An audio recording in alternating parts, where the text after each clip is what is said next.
Assalamualaikum warahmatullahi wabarakatuh. Jumpa lagi dengan saya Mardia dalam pelajaran karya ilmiah bersama channel YouTube-nya MTS Surya Buana Malang, Matsa Surba. Pada pertemuan kali ini, saya akan membahas tentang penerapan bab 3 dalam proposal karya inovasi. Sebelum saya mulai pelajaran ini, marilah kita awali dengan doa bersama-sama agar kita mendapat rahmat dan ridha Allah dalam mempelajari karya ilmiah ini. A'udzubillahi minasyaitonir rajim. Bismillahirrahmanirrahim. Raditu billahi rabba wa bil islami dina wa bi Muhammadin nabiyya wa rasula. Rabbi zidni ilma warzuqni fahma waj'alni min ibadika sholihin. Amin. Pada pertemuan kali ini, saya akan melanjutkan materi sebelumnya. Mari kita awali melihat kembali apa tujuan dari pembelajaran kita kali ini. Adapun tujuan pembelajaran kita masih mengacu pada surat Al-Alaq ayat 1, yaitu Iqra. Iqra sudah saya ulang berkali-kali. Apa itu Iqra? Bacalah. Apa yang kita baca yaitu ayat Allah.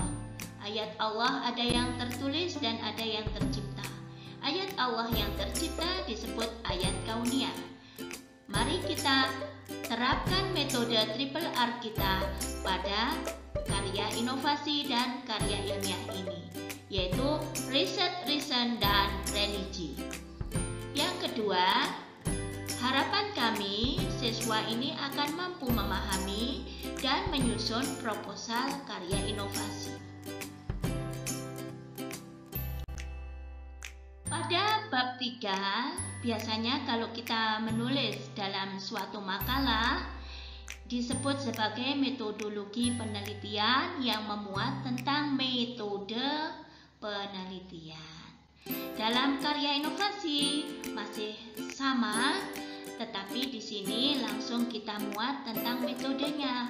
Metode penelitian yaitu cara meneliti. Apa yang kita gunakan? Apakah kita menggunakan desain, perancangan, baik hardware atau software, metode ekstraksi, asam basa, penggilingan, atau filtrasi, kromatografi, metode yang lainnya pun boleh sesuai dengan idenya masing-masing. Nah, dalam bab 3, kalau kita menulis makalah kemarin berjudul metodologi penelitian, memuat waktu dan tempat, alat dan bahan, langkah-langkah penelitian, dan hasil yang kita peroleh. Sedangkan dalam menulis pada desain, template, atau pada proposal karya inovasi, kita mengikuti urutan sebagai berikut. Dari penulisan bab 3, kita tulis sebagai alur atau diagram alur.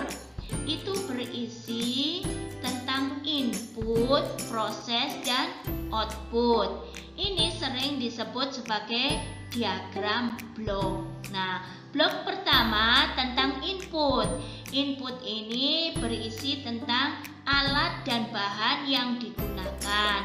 Di sana silahkan dicantumkan foto alat dan bahannya apa, difoto jadi satu, lalu dicantumkan. Kemudian di situ ada proses. Prosesnya itu sebagai apa atau bagaimana? Itu harus dijelaskan secara terperinci per item, per tahap. Jika bisa, per tahap itu dilengkapi dengan foto atau keterangan yang jelas. Kemudian yang terakhir ada output. Output ini adalah hasilnya atau produknya itu apa. Boleh foto, boleh keterangan, tabel, boleh dalam bentuk bagan flowchart, atau bentuk diagram.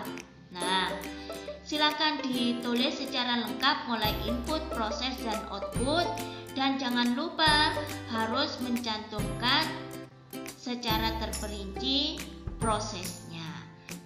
Foto-fotonya muat semua. Ukurannya lebih kecil tidak masalah, yang penting jelas. Itu untuk isi dari bab 3. Nah, menampilkan dari awal sampai akhir proses kadang itu dipublikasikan dalam bentuk poster, brosur. Nah, ini disebut sebagai template ya. Ukurannya tergantung sesuai dengan permintaan. Misalnya pada acara event perlombaan ya sesuai ketentuan yang diadakan oleh lembaga tersebut. Ada yang berukuran A0, ada berukuran A1, atau ukuran A4. Itu tergantung juga. Jadi templatenya yang penting harus memuat judul, peneliti, kemudian diagram alurnya tadi, dan ada abstraknya. Itu tentang template atau bagian untuk mempublikasikan proposal kita. Demikian tadi penjelasan saya tentang aplikasi dari bab 3 jika diwujudkan atau diuraikan atau ditulis pada proposal. Kemudian proposal tadi dipublikasikan dalam bentuk template. Silahkan mencoba membuat template sederhana dari proposal karya inovasi menggunakan kertas A4, ukurannya font pakai Arial 11 boleh, pakai Times New Roman 12 boleh. Silakan membuat secara sederhana sesuai dengan ide kalian masing-masing, lalu kirimkan pada tugas Google Classroom kalian sebelum masa tenggatnya habis. Jadi tugasnya membuat template dari proposal karya inovasi. Bagi yang kemarin sudah mengirim untuk mengikuti perlombaan seperti SBINA, boleh dari file poster tersebut dikirimkan sebagai tugas. Demikian tadi penjelasan saya tentang materi pelajaran pada pertemuan kali ini. Hari ini cukup, alhamdulillah. Jika ada kesulitan silakan bertanya. Wabillahi taufik wal hidayah. Jika ada kekurangan mohon maaf. Wabillahi taufik wal hidayah. Wassalamualaikum warahmatullahi wabarakatuh. Tetap berprestasi dan bermotivasi tinggi dalam materi karya inovasi.